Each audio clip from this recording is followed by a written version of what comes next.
김성구의 뉴스 브리핑. 폭스뉴스가 마이클 린델이 부정선거와 관련해 오는 8월 10일부터 12일까지 개최하는 사이버 심포지움 광고를 게재하지 않겠다고 거부한 사실이 알려져서 비난을 받고 있습니다. 마이클 린델은 폭스뉴스의 결정에 반박하고 자신의 모든 마이필로우 광고를 폭스뉴스에서 빼겠다고 밝혔습니다. 월스트리트 저널에 따르면 마이필로우는 지난해 폭스뉴스의 광고비로 $5천만 사용했고 올해에도 $1,900만 냈습니다. 현재 린델의 사이버 심포지움 광고는 뉴스맥스를 통해서 나가고 있습니다. 직원급여 프로그램 수혜자에 대한 탕감 절차가 쉬워질 전망입니다. 중소기업청은 지난 금요일 $15만 이하의 PPP 수혜자의 경우 업주가 직접 신청서를 작성하는 방식으로 바꾼다고 밝혔습니다. SBA는 오는 4일 전용 웹사이트를 통해 이 같은 서비스를 시작할 예정입니다. SBA에 따르면 $15만 이하는 전체 PPP 수혜자의 93%에 해당하며 이들에게는 안내 이메일이 발송될 예정입니다. 트럼프 대통령이 자신과 연계된 정치활동위원회 즉 팩들이 지난 2021년 1월 1일부터 6월 30일까지 총 320만 명의 기부자로부터 $8,200만 기금을 모금했다고 중앙선관위에 보고했습니다. 이 팩들이 보유한 현재 보유고는 약 $1억 200만 달하는 것으로 알려졌습니다. 제45대 대통령실은 보도자료에서 다양한 방법으로 엄청난 지원과 함께 이 같은 모금액은 트럼프 대통령의 지지층이 미국 우선주의 아젠다와 2020년 선거에서 진실을 위한 투쟁을 계속하길 원한다는 것을 보여준다면서 자유롭고 공정한 선거가 우리 헌법공화국의 기반이라고 밝혔습니다. 영아메리카스 재단이 주최하는 제43회 연례 미국 청년 보수 컨퍼런스가 오늘 휴스턴에서 개막했습니다. 이번 행사는 전국 대학에서 400명의 학생들이 선발돼 참여하며 마이크 펜스 전 부통령, 테드 크루즈 상원의원, 벤 샤피로 등 저명한 보수 인사들이 강사로 나섭니다. 특별히 이번 컨퍼런스에는 한국 학생들 3명이 처음으로 참석해 눈길을 끌고 있는데 이들은 엠킴TV, 유튜브 채널이죠. 엠킴TV가 지난달 모집해서 선발한 것으로 엠킴TV는 이번을 계기로 해서 한국의 청년들에게 진정한 보수에 대한 체험을 시켜주는 이런 사업을 더욱 확대하겠다고 밝혔습니다. 한국에서 온 학생들의 모습을 직접 한번 보시겠습니다.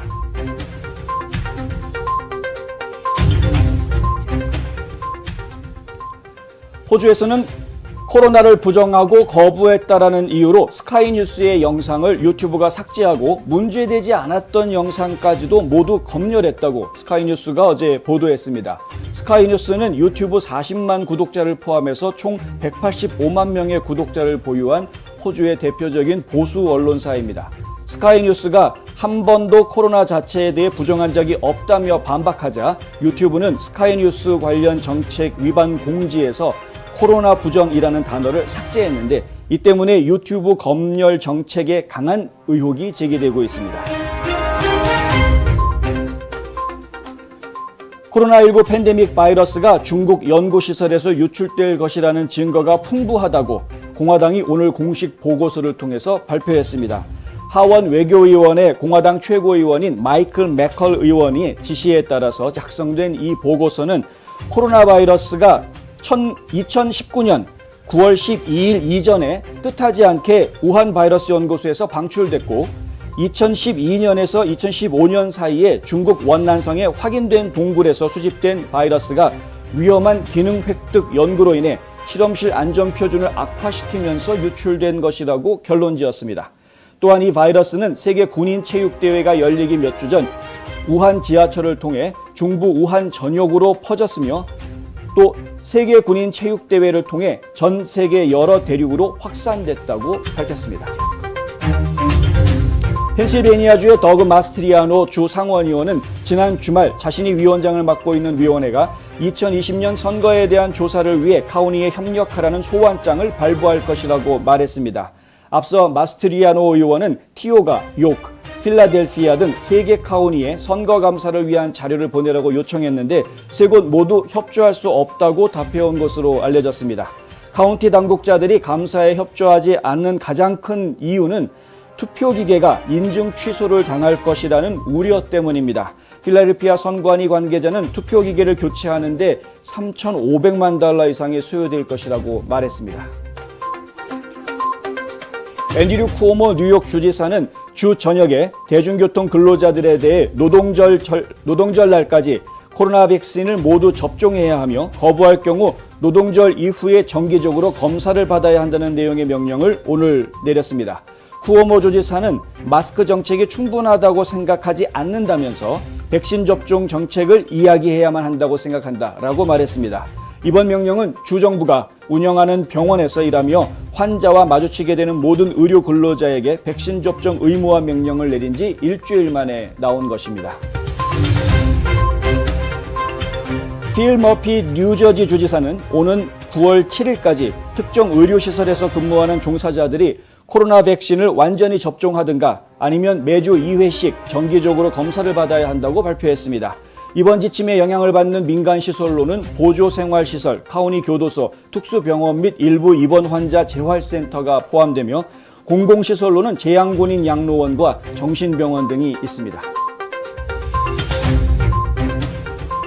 워싱턴 DC, 미국의 수도가 살인사건 증가와 씨름하고 있는 가운데 지난 7월 한 달간 워싱턴 DC에서 살인사건 수가 코로나 바이러스 사망자를 3대1 비율로 추월한 것으로 밝혀졌습니다. 팍스5 DC에 따르면 7월 워싱턴 DC에서는 총 21건의 살인사건이 발생했는데 코로나 바이러스로 사망한 사람은 8명에 불과한 것으로 나타났습니다. 올해 발생한 살인사건은 7월 10일부로 100건을 돌파했는데 이는 2003년 이후 DC에서 가장 빠르게 100건을 돌파한 것으로 집계됐습니다. 포틀랜드 경찰은 새로 총기 폭력반을 부활시켰는데 지원하는 경찰관이 없어서 구인난에 시달리고 있다고 월스트리트저널이 보도했습니다. 지난 5월 부서를 만들고 14명의 경관을 모집한다고 공개했는데 지금까지 단 4명만 신청한 상태이고 그나마 근무 계약을 한 경관은 단 1명도 없는 것으로 나타났습니다. 백악관은 미국 성인들 중 한 번 이상 백신 주사를 맞은 국민이 전체의 70%를 넘어섰다고 오늘 발표했습니다.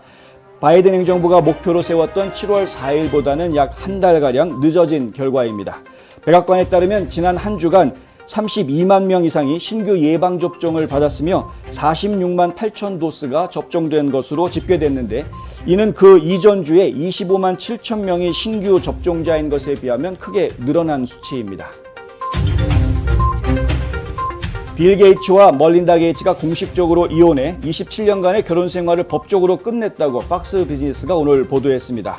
법원 판사는 지난 5월 결벌을 선언한 게이츠 부부의 이혼을 승인하고 종결시켰습니다. 합의된 이혼 조건에는 멀린다 게이츠가 이혼 후에도 성을 바꾸지 않는다는 내용과 이들이 구두로 합의한 이별계약 조건을 준수한다는 것 외에 더 구체적인 내용은 알려지지 않았습니다. 팍스뉴스는 이 커플이 이혼 후에도 빌 앤 멀린다 게이츠 재단에서 계속 함께 일할 계획이며 분리 합의에 따라 재산을 분할할 것이라고 밝힌 바 있다고 보도했습니다. 포브스에 따르면 멀린다에게 수십억 달러 규모의 주식이 이전됐는데 코카콜라 펨사의 4.9% 지분 2,580만 주 그리고 그루포 텔레비사의 6.7% 지분 약 1억 5,540만 주가 넘어갔습니다. 코카콜라 주식은 약 1억 2,100만 달러, 그루포 주식은 3억 8,600만 달러의 가치가 있는 것으로 알려져 있는데요. 멀린다는 캐나다 내셔널 철도 주식 약 1,400만 주와 오토네이션 주식 290만 주를 이미 소유하고 있어서 그녀의 총 자산은 24억 달러로 늘어나게 됐습니다.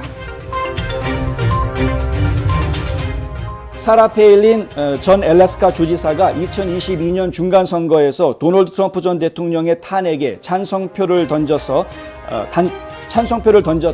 리사 머코스키 연방상원의원의 대항마로 연방상원 선거에 도전할 것을 시사했다고 시리미디어가 보도했습니다.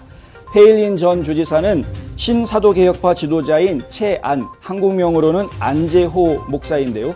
하비스트 락교회 담임 목사와의 인터뷰에서 만약 하나님이 내게 그렇게 하길 원하신다면 이라고 말하며 자신이 알래스카주 연방상원에 출마할 뜻을 시사했습니다. 그녀는 미국은 하나님께 바쳐졌다. 그것은 자유헌장은 하나님께 대해 그리고 하나님에게 쓰여진 것이다라고 말했습니다. 하비스트 락 교회는 지난해 팬데믹 상황에서 주정부가 종교의 자유를 침해했다며 캘리포니아주를 상대로 소송에 승소 판결을 이끌어내면서 135만 달러의 배상을 받아낸 것으로도 알려져 있습니다. 린지 그레이엄 사우스캐롤라이나 상원 의원이 오늘 바이러스 백신 접종을 완료했음에도 불구하고 코로나19에 돌파 감염됐다고 발표했습니다. 그는 성명에서 예방접종을 받았음에도 불구하고 하원 의사로부터 양성 판정을 받았다면서 최소한 열흘간 격리될 것이라고 밝혔습니다. 연방 상원의원 대부분이 예방접종을 받은 가운데 상원의원이 코로나19에 양성 반응을 보인 것은 몇 달 만에 처음 벌어진 일입니다. 그레이엄 의장은 지난 토요일 밤부터 독감 비슷한 증상이 있었고 오늘 아침 의사를 만나 이 같은 검사 결과를 받았다고 통보했습니다. 지금까지 오늘의 주요 단신 뉴스였습니다.